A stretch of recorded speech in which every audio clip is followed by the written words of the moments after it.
इस लेक्चर में हम जो चीज़ देखने वाले हैं वो है अथॉरिटी, जिसको हिंदी में बोला जाता है सत्ता, है ना।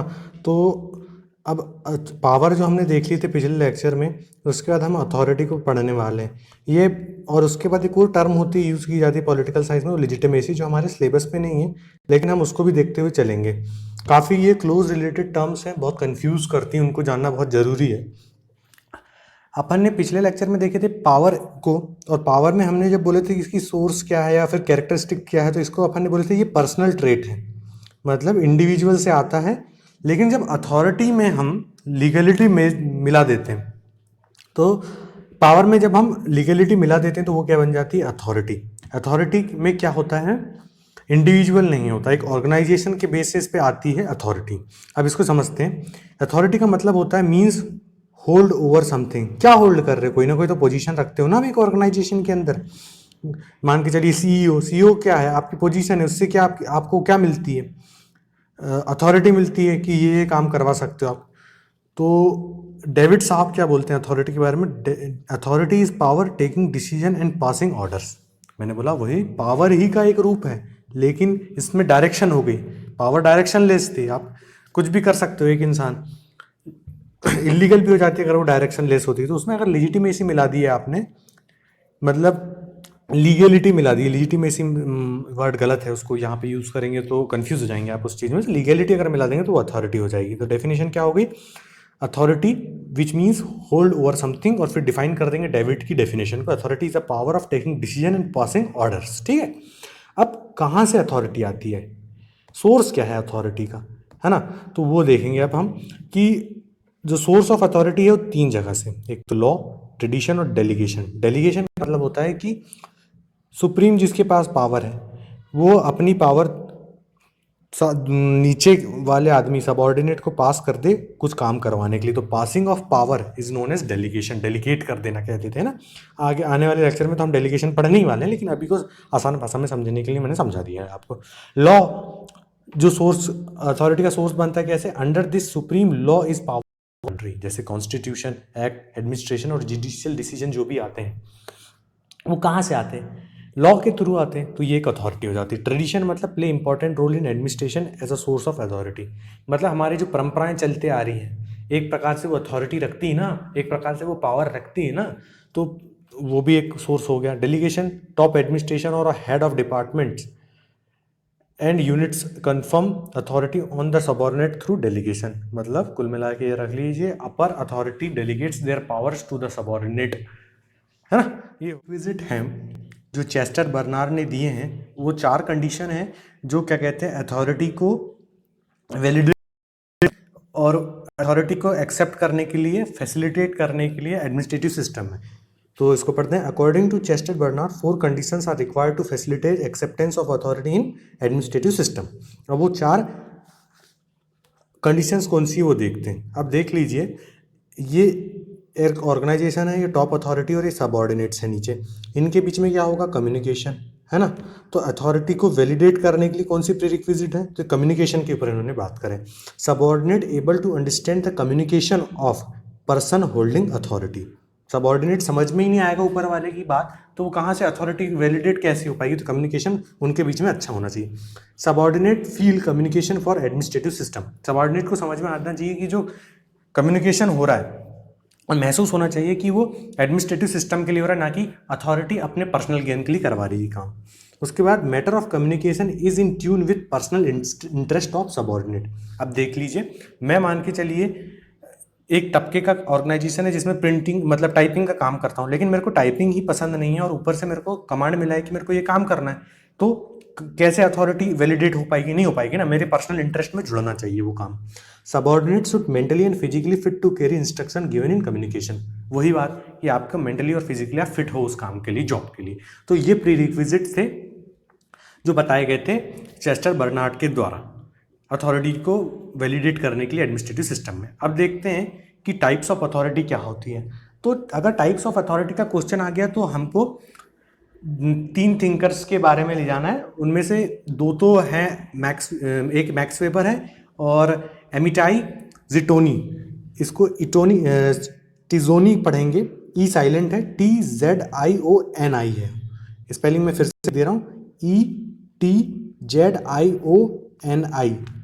टिजोनी। तो अकॉर्डिंग टू मैक्स वेबर क्या है, ये ट्रेडिशनल अथॉरिटी है, कर्समेटिक अथॉरिटी है, लीगल रैशनल अथॉरिटी है। अब ट्रेडिशनल मतलब जो कस्टम यूसेज मतलब प्रथा, और प्रेसिडेंट्स मतलब हो जाता है पूर्व के उदाहरण द्वारा जो चली आ रही है वो हो जाती है अपनी ट्रेडिशनल अथॉरिटी। चर्चमेटिक अथॉरिटी मतलब चमत्कारी व्यक्तित्व किसी का होता है, प्रभावशाली व्यक्तित्व होता है, एक्सेप्शनल ट्रेट ऑफ रूलर जो हो जाता है ना, जैसे मोदी जी हो गए एक प्रकार से, उस टाइप की चीज़ें को आ जाती है चर्चमेटिक। लीगल रैशनल अथॉरिटी मतलब जो लॉज और रूल्स के द्वारा आती है। और अमिटाई टिजोनी की उन्होंने 3 प्रकार से अथॉरिटी दी है, कोरेसिव, नॉर्मेटिव और यूटिलिटेरियन। तो कोरेसिव अथॉरिटी होती है based on fear punishment like negative reward, मतलब वही आपको नौकरी से निकाल देंगे, काम नहीं करोगे तो। नॉर्मेटिव अथॉरिटी मतलब आदर्शात्मक, इसमें क्या है आप नॉर्म्स के थ्रू जितने नॉर्म्स बने हैं उसको फॉलो करते हुए जो करते हो वो अथॉरिटी। यूटिलिटेरियन मतलब रिवॉर्ड दिया जाता है आपको, प्रमोशन दिया जाता है, वो यूटिलिटेरियन हो जाती है, अपनी यूटिलिटेरियन अथॉरिटी हो जाती है। तो ये अपन ने याली भी देख लिए। और अदर टाइप ऑफ अथॉरिटी को क्लासिफाई कर रहा है, लाइन अथॉरिटी, स्टाफ अथॉरिटी और functional authority. Line authority concern with achievement of organizational goal, organization के गोल हैं जिनको हम अचीव करने की कोशिश करें क्रमबद्ध तरीके से, वो लाइन अथॉरिटी होगी। स्टाफ अथॉरिटी मतलब advising the line in accomplishing the goal of organization. अब वही ऑर्गेनाइजेशन के गोल से उनको लाइन कर लिए और एडवाइस करें स्टाफ को कि भैया तुम्हारा काम ये है, तुम्हारा काम ये है। फंक्शनल अथॉरिटी, इसमें जॉब अपनी अपनी फंक्शन ओरिएंटेड अपनी जिसको जॉब डिवाइड कर देते हैं वो जाती है फंक्शनल अथॉरिटी। तो अगर मान के चलिए अपने पास क्वेश्चन आया तो हम पूरे आयामों में बता सकते हैं, according to Max Weber, according to एटमाई और अकॉर्डिंग टू जनरल क्लासिफिकेशन। तो ये हो गए अपने टाइप्स ऑफ अथॉरिटी। डिपेंड करता है कि क्वेश्चन किस तरीके का, अगर 5 मार्कर का आ गया तो हम 2 ही फिंगर को लेके बता देंगे, 11 मार्कर आ गया तो हम स्ट्रेच करने के लिए हमारे पास कंटेंट रहेगा। आगे बढ़ते हैं, सबसे इंपॉर्टेंट है ये, मोस्ट इंपॉर्टेंट, इसको लिख लीजिए, ये क्वेश्चन 5 मार्कर में बनना ही बनना है। पावर और अथॉरिटी में डिफरेंस क्या होता है? तो power is basically a capability. Capability मतलब अब इंडिविजुअल के पास पावर आ गई है तो उसकी कैपेबिलिटी के हिसाब से वो किस रेंज तक, कितनी दूर तक पहुंच सकता है उस पावर के थ्रू, वो कैपेबिलिटी बताएगी। अथॉरिटी क्या होगी? सम ऑफ राइट्स, आपकी ये राइट है, लीगलिटी जुड़ गई ना इसमें। ये फिजिकल एलिमेंट है, इंडिविजुअल से रिलेटेड है। It is legal element, authority में आ जाएगा। Influence other in performing work, power जो होती है वो इन्फ्लुएंस करती है अदर को काम करने के लिए, डरा धमकाना। जबकि authority associated with taking decision, giving order and getting them follow. अब काम करवा भी रहे हो, काम बता भी रहे हो और ऑर्डर भी दे रहे हो। पावर में कोई वैल्यू नहीं होती, वो वैल्यू फ्री होती है ना। और अथॉरिटी वैल्यू ओरिएंटेड होती है, उसमें वैल्यूज होती हैं। पावर में कोई डेलीगेशन नहीं होती, मतलब कोई भी डायरेक्शन में हो सकता है। और अथॉरिटी में आप डेलीगेट करते हो, मतलब एक्स है तो अपना काम दूसरे को दे देगा काम करवाने के लिए, वो डेलीगेशन कहलाता है। और अच्छे से हम आगे तो पढ़ने ही वाले इसको। पावर रिसाइड्स इन पर्सन, मैंने बोला था इंडिविजुअल ट्रेट है पावर, जबकि authority reside in the post. जैसे आप डीएसपी बनोगे, डीसी बनोगे तो ये आपकी अथॉरिटी बन जाएगी, क्योंकि इसमें लीगलिटी जुड़ गई है, इंडिविजुअलिटी नहीं है। पावर जो है डाउन टू अप यानी बॉटम टू अप चलती है, नीचे से ऊपर, क्योंकि इंडिविजुअल के पास आई फिर व्यापक तौर पर बढ़ते जाएगा बढ़ते जाएगा बढ़ते जाएगा, ऐसा बनते जाएगा। लेकिन अथॉरिटी जो होती है वो ऊपर से आती, टॉप टू बॉटम। आपके ऊपर अंडर है, फिर आप जैसे कलेक्टर है, कलेक्टर के अंदर डीसी है, डीसी के अंदर फिर नीचे नीचे और फंक्शनलिटीज़ और ऑफिस जुड़ते जाएंगे, वो हो गई। तो ये हो गई अथॉरिटी और पावर में डिफरेंस। अब सबसे इंपॉर्टेंट चीज़ देखने वाले हैं, जो महीन सी लाइन खींची हुई है पावर, अथॉरिटी और लेजिटिमेसी में को, उनको आप कॉम्प्लेक्स मत करिएगा, जो मैं बता करिए।